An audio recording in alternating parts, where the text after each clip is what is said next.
नमस्कार दर्शकबिन्दुहरू, तपाईहरुलाई हाम्रो यस म्यानेजमेन्ट बक्स च्यानलमा स्वागत छ। आज पनि हामी कक्षा 12 को अर्थशास्त्रको नोट लिएर उपस्थित भएका छौं। युनिट 11 को सार्वजनिक वित्त अथवा सरकारी वित्त भनेर पाठ रहेको छ। अब कपीमा हजुरहरूले टिपोट गर्नुहोस् यस पाठबाट आउने मुख्य लङ क्वेशनहरु कुन हुन् त। नम्बर 1 मा प्रत्यक्ष कर र अप्रत्यक्ष करको परिभाषा दिनुहोस् अथवा प्रत्यक्ष कर भनेको के हो, अप्रत्यक्ष कर भनेको के हो, प्रत्यक्ष करका विशेषताहरू, अप्रत्यक्ष करका विशेषताहरू, प्रत्यक्ष करका गुण वा अवगुणहरू, अप्रत्यक्ष करका गुण वा अवगुणहरू र सरकारी व्ययको महत्त्व अथवा सरकारी खर्च भनेको के हो र यसको महत्त्व। त्यसैगरी बजेट निर्माण भनेको के हो र बजेट निर्माण प्रक्रियाबारे व्याख्या गर्नुहोस् भनेर लङ क्वेशनको लागि टिप्पणी गर्नुहोस्। अब हामीले सुरु गरौँ। लङ क्वेशन भनेको मैले जुन भने यी प्रश्नहरू 10 मार्क्स को लागि यस पाठबाट भेरी इम्पोर्टेन्ट छन्। सरकारी वित्तको महत्त्व भनेको छ यहाँ, यो 5 मार्क्स को लागि इम्पोर्टेन्ट छ।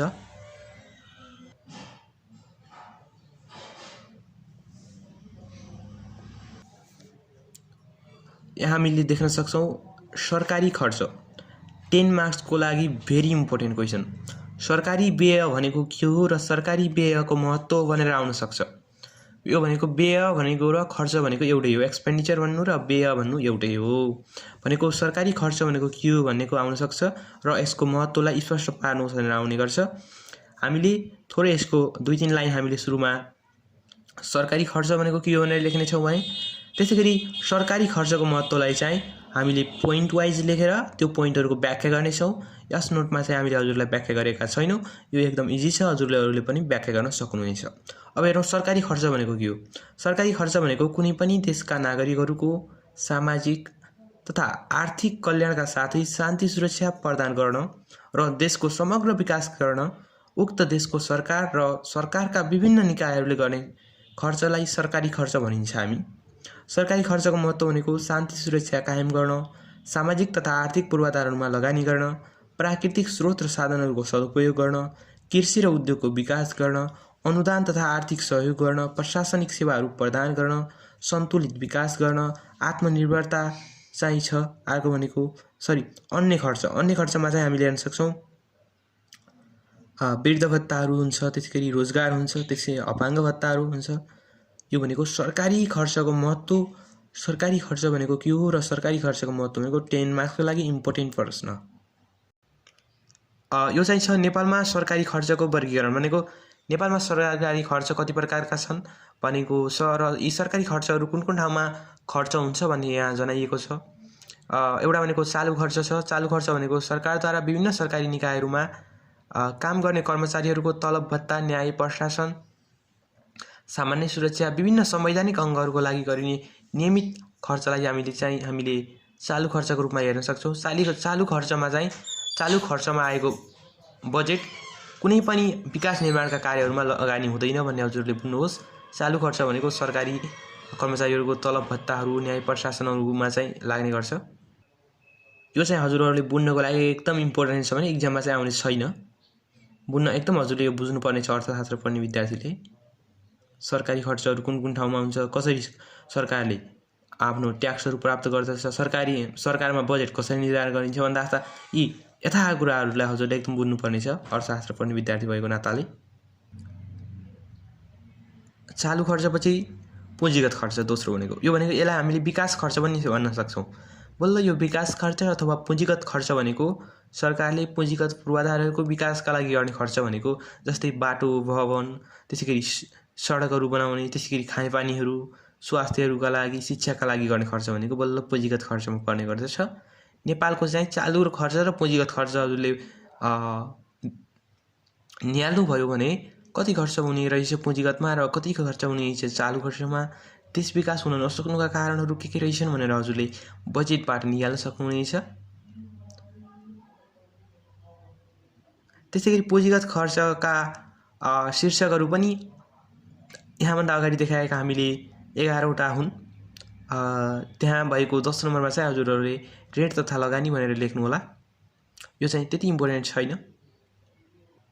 र सरकारी खर्चमा तेस्रो सामा भुक्तानी छ। यो चाहिँ बाह्य स्रोतहरूबाट सरकारले आन्तरिक तथा बाह्य स्रोतहरूबाट लिएको ऋणको चाहिँ सामा भुक्तानीको लागि गर्नुपर्ने खर्चहरू चाहिँ यसमा राखिन्छ हामीले। त्यसैगरी सरकारी आय खर्च भइसके पश्चात अब सरकारले कसरी आय गर्छ त, अथवा सरकारले विभिन्न स्रोतहरूबाट प्राप्त गर्ने आम्दानीलाई हामी सरकारी आय भन्छौँ। कुन कुन स्रोतबाट सरकारले आम्दानी प्राप्त गर्छ भन्ने हामीले अब पढ्नेछौँ। जहाँ चाहिँ एउटा छ सरकारी आयका स्रोत भनेको कर आय छ, त्यसैगरी गैर कर आय छ। गैर कर आयमा निम्न खर्चहरू आयहरू पर्छन्। त्यसैगरी विदेशी अनुदानबाट पनि सरकारले चाहिँ सरकारी आय प्राप्त गर्न सक्छ। त्यसैगरी नेपालमा सरकारी आयका स्रोतहरूलाई चाहिँ हामी निम्नानुसार हेर्न सक्छौँ अर्को पानामा। त्यसैगरी लङ क्वेसन एकदम भेरी इम्पोर्टेन्ट टिपोट गर्नुहोस्। करको अवधारणा। करका प्रकारहरू प्रत्यक्ष कर छ र अप्रत्यक्ष कर छ। सर्वप्रथम प्रत्यक्ष कर भनेको के हो र यसका विशेषताहरूलाई प्रश्न पार्नुहोस् भनेर आयो भने त्यो प्रश्न लङ क्वेसनमा आउनेछ, एकदम इम्पोर्टेन्ट। प्रत्यक्ष कर भनेको के हो र प्रत्यक्ष करका विशेषताहरू। प्रत्यक्ष कर भनेको के हो र यसका विशेषताहरू, एकदम भेरी इम्पोर्टेन्ट। त्यसैगरी प्रत्यक्ष कर भनेको के हो र यसका फाइदाहरू व्याख्या गर्नुहोस् भनेर पनि आउन सक्छ। यो पनि लङ क्वेसनमा आउने चान्स क्वेसन हो। प्रत्यक्ष कर र अप्रत्यक्ष करबाट सम्पूर्ण चाहिँ लङ क्वेसनमा आउनेछ। प्रत्यक्ष करका विशेषता, फाइदा, त्यसैगरी गुणहरू, त्यसैगरी अप्रत्यक्ष करका विशेषताहरू, फाइदाहरू, अवगुणहरू अथवा बेफाइदाहरू, यो भनेको लङ क्वेसनमा आउने प्रश्नहरू हुन्। प्रत्यक्ष करको बेफाइदा के हुन्छ भन्दा असुविधाजनक। प्रत्यक्ष कर चाहिँ एकचोटि तिर्नुपर्ने हुँदा यो चाहिँ असुविधाजनक हुन्छ, कर छल्न सकिने। त्यसैगरी प्रेरणाको अभाव, हचुवा, यो चाहिँ हामीले आलोचना यहाँ, अथवा प्रत्यक्ष करका बेफाइदा अथवा अवगुण भनेर बुझ्न सक्नुहुन्छ हजुरले। त्यसैगरी अब अर्को शीर्षक आयो अप्रत्यक्ष कर। यदि करको असर चाहिँ एक व्यक्तिमाथि र आघात अर्को व्यक्तिमाथि पर्दछ भने त्यसलाई हामीले अप्रत्यक्ष कर भन्न सक्छौँ। प्रत्यक्ष कर भनेको के हो भन्दा कुनै एक व्यक्तिमाथि कर लगाइन्छ र उक्त व्यक्तिले नै कर तिर्दछ भने त्यो प्रत्यक्ष कर हुन्छ। जस्तै हजुरले टिचिङ गरेर महिनामा 50,000 कमाउनुहुन्छ भने त्यसको 13% भ्याट काट्छ भने त्यो भनेको प्रत्यक्ष कर हो। यदि हजुरले चाउचाउहरू लिएर खानुहुन्छ बाहिरबाट, मानौँ खाजाहरू खाँदा त्यो चाउचाउमा लागेको कर हजुरले तिर्नुहुन्छ भने त्यो चाहिँ अप्रत्यक्ष कर हुन्छ। जुन चाहिँ फ्याक्ट्रीलाई कर लगाइएको हुन्छ तर हजुरले फ्याक्ट्रीले त्यो कर नतिरेर हजुरले तिर्नुपर्ने हुन्छ, त्यो भनेको अप्रत्यक्ष कर।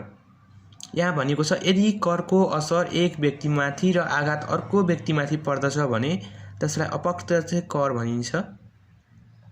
अथवा एउटा व्यक्तिमाथि लगाएको कर अर्को व्यक्तिले तिर्दछ भने त्यसलाई चाहिँ हामी अप्रत्यक्ष कर भनिन्छ। जस्तै मूल्य अभिवृद्धि कर, बिक्री कर, मनोरञ्जन कर, भन्सार महसुल, अन्तःशुल्क कर जस्ता विभिन्न करहरू चाहिँ अप्रत्यक्ष करहरूका रूपमा लिन सक्छौँ। यहाँ चाहिँ छ अप्रत्यक्ष करका विशेषताहरू। करको भार सार्न सकिन्छ, फ्राकिलो आधार, कर छल्ने सम्भावना कम हुन्छ, सुविधाजनक, मुद्रास्फीतिको सिर्जना, अनिश्चितता। त्यसैगरी अब अप्रत्यक्ष करका गुणहरू, सुविधाजनक, फ्राकिलो आधार, कर छल्न नसकिने, लोचदार, आम्दानीको समान वितरण, समान, स्वास्थ्यमा प्रतिकूल प्रभाव पार्ने वस्तुहरूको उपभोगमा नियन्त्रण। जस्तै रक्सीहरू चाहिँ मदिराजन्य तथा लागु औषधहरूको चाहिँ के हुन्छ भन्दा करहरू धेरै लगाइएको हुन्छ, जसले चाहिँ के हुन्छ उपभोगमा नियन्त्रण गरेको हुन्छ। र अप्रत्यक्ष करका अवगुणहरू अथवा यसका बेफाइदाहरू, प्रतिगामी, त्यसैगरी अनिश्चितता, अमितव्ययिता, अनुत्पादक, उद्योगहरूमा प्रतिकूल असर, अशिक्षामूलक अथवा शिक्षा नदिने,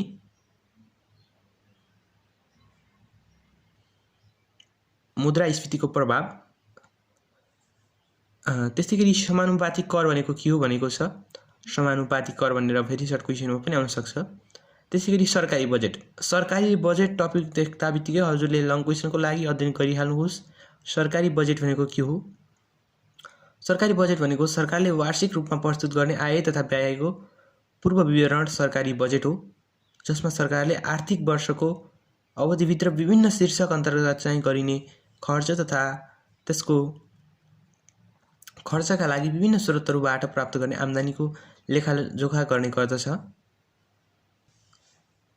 यस युनिटबाट लङ क्वेसनको लागि अर्को एकदम महत्त्वपूर्ण प्रश्न भनेको बजेट तर्जुमा प्रक्रिया। बजेट तर्जुमाका खुड्किलाहरू, बजेट तर्जुमाका चरणहरू, सरकारी बजेट कसरी निर्धारण गरिन्छ अथवा तर्जुमा गरिन्छ भनेर यी विभिन्न प्रश्नहरू आउने गर्छन्। प्रश्नको एन्सर यही हो, अर्थात् बजेट तर्जुमा प्रक्रिया भनेको के हो भनेर पनि आउन सक्छ। अब हामीले हेरौँ प्रक्रिया। प्रक्रिया भनेको हजुरले प्रक्रिया लेख्दा लगातार लेख्नुपर्ने छ, चरण वाइज स्टेप बाई स्टेप, हजुरले तलको माथि गर्नुहुने छैन। समग्र देशको खर्च र आम्दानीको अनुमान पहिला। दोस्रो नम्बरको कार्य हुन्छ प्राथमिकताको निर्धारण गरिन्छ। तेस्रो नम्बरमा बहस तथा मतदान गर्ने कार्य गरिन्छ। तेस्रो नम्बरमा चाहिँ हामीले बजेटको प्रस्तुति गर्ने कार्य गरिन्छ, बजेट प्रस्तुति।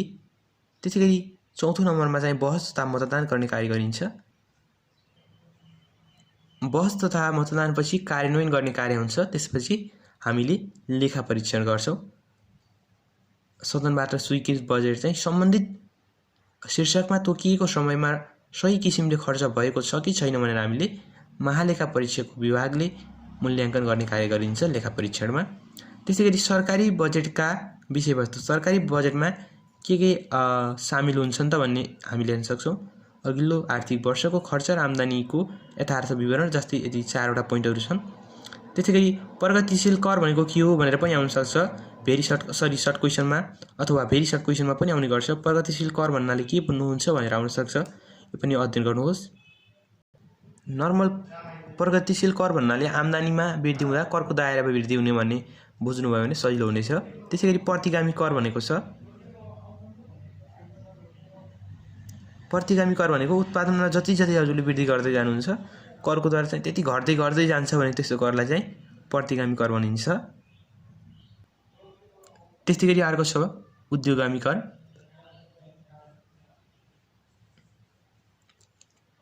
त्यसैगरी अर्को लङ क्वेसन छ असल कर प्रणालीका विशेषताहरूको बारेमा व्याख्या गर्नुहोस् भनेर आउन सक्छ।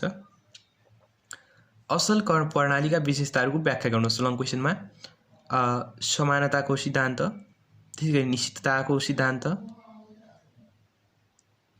सुविधाको सिद्धान्त, मितव्ययिताको सिद्धान्त, उत्पादकत्वको सिद्धान्त, सरलताको सिद्धान्त,